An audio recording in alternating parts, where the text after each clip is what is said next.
get ready with me, guys, while I show you something. So I just finished taking a bath, and right now we'll be doing my skincare. So right now I'm using this 345 cream by Dr. Altea, and this is their mini version. It's a 15 ml, and pakurot na siya, guys. Okay, so I'll just make again a separate video about this since I'm still using it and I'm still, trying to see the progress of using this. So okay, let's start. Alright, so this is my first first step in doing my skincare. This is serve as my moisturizer. I use it every morning and every night. And this is my current situation of my face. There you go. So okay, let's start. So this is the one thing that I'm about to say is sayo na lang ako, guys, kapit kay English. Ito, guys, kay recently agi aning, because of situation that we have right now, there is a war and we are affected. Philippines is one of the affected countries because of the expensive or the price range of gasoline. And we know nga nagkamahal lagi siya, guys. And the moment nga ang among city also was affected, nagka-increase na ang gasoline. And right now, ang gasoline is 80 na per liter. That's for motorcycles, and diesel is already 90. So ni-increase na gid siya, guys, as in mulala nga pagka-increase. And pag nahitabo na siya, guys, naka-decide mi nga, hala, mahal na kayong gasolina, so why not magsugod na dagoy tagamit aning bike or bicycle or let's say e-bike, something na. And then moto, during that day nga nahitabo ang pag-increase, nag-search ko sa online og mga e-bike. Nasa Orange App, there's so many kaning shop nga na maligi og e-bike, but then sa Orange App is it's really kaning affordable ang price, but then the question is hanggang saan siya kakayanin. I mean, yung durability ba? So that's the question. And may mga feedback also nga pag-abot, may mga daot-daot, may mga cracks, mga scratches, mga inana ba? Mga instances kay agi sa pag-deliver. So di siya malikay kay gi-deliver man. So nagi mga inana nga instances. So di ko ganahan og inana, maglikay kog something na. So gusto ko palit og e-bike, guys. That's my number one nga kaning plano.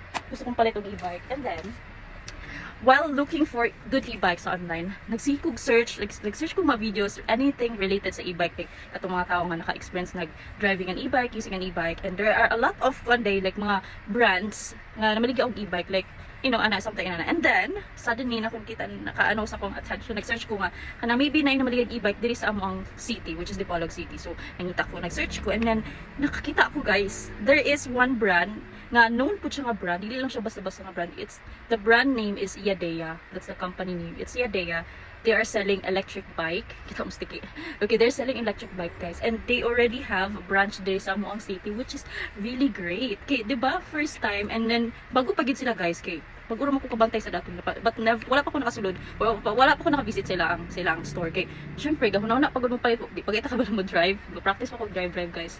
And then lagi na siya sa akong una nga, what if mo palit ko ato? And it's also environment friendly, less pollution, like smoke pollution and etc.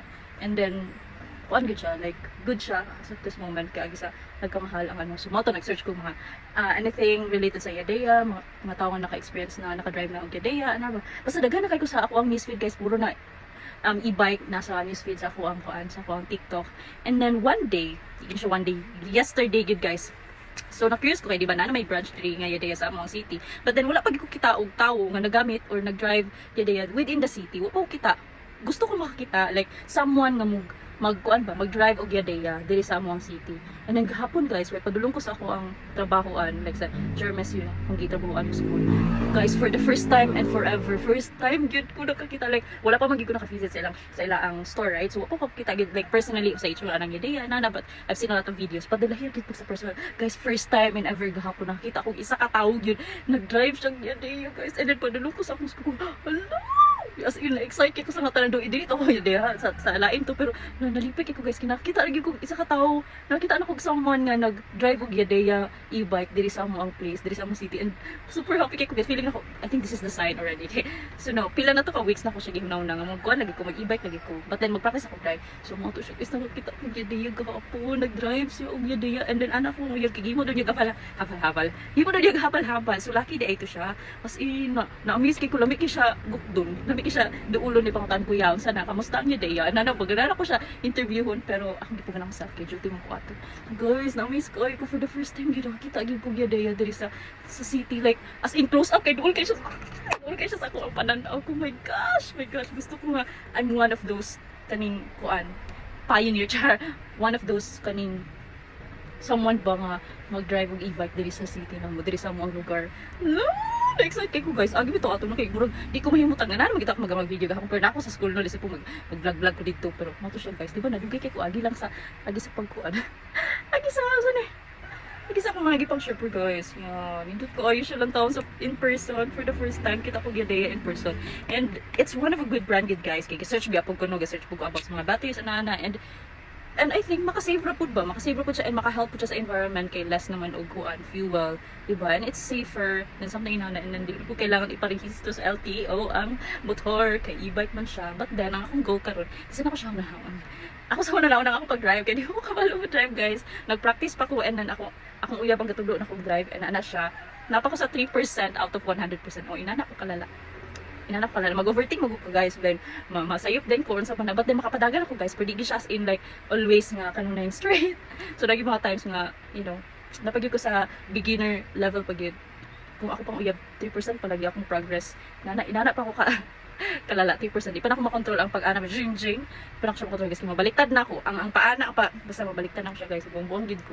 Pero mga siya. Happy lang gid kay ko i-share nga nakita lagi ko Yadea e-bike for the first time na nag-drive dito sa city. So guys, comment below if ganahan po mga palit kaning e-bike. And napo ko nakita mga laing brands. But then sa Dipolog diri sa among place, Yadea is number 1. Oh my gosh. Gusto ko collect.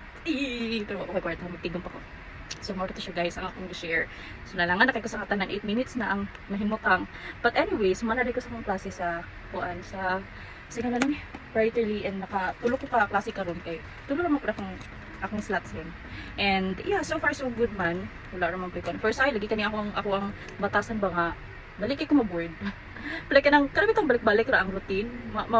Maboredam dayon ko. Ina nang ako ang ma-feel nga balik-balik ra man akong ginabuhat every day. Wait, no say kay magbalik-balik ko nga lesson sa grade 3, puro po grade 3 ina na ba. Kasi maboredam gid ko guys. Mo na kailangan gid ako trabaho nga kanang dili pwede magbalik-balik bitaw. Mo na nang-apply og kuan kaning sa university para lahi na pud ang routine. Dili ko pirmi. So mo na siya guys. I'm one of those people nga dali maburingan sa trabaho. Like, tinuod, promise, hindi ko maburingan ron. Pero sa una bitaw nga, bago pa lang kay ko nag-start og online teaching, as in, grabe akong eagerness. Like, todo-todo na yun. Inana bitaw, pero karon nga, nagkadugay na bitaw. Nagkatapulan na kay ko guys, tinuod lang. Maski bitaw, one feeling lang ako, adi na ko ganan, magpasab ko, malita ko, musab na ako. Dahil nga to, kung gisayangan na ako ang $4, just kay gitapon lang.